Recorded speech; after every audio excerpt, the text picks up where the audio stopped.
Selam dostlar, Ali Minecraft saytına hoş geldinizler. Bugün men uyume обзор жасайтын боламын. Ендеше кеттік. Есікті ашамыз.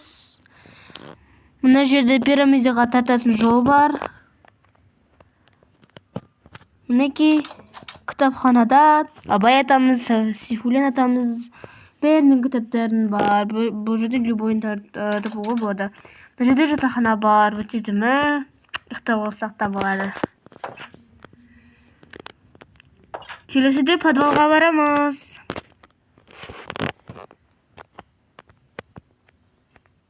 Ой, подвалға бармай жатырық.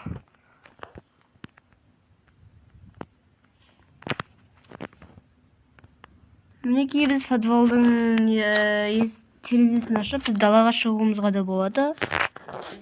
Мінекей мына жерде біздің 2 метрлік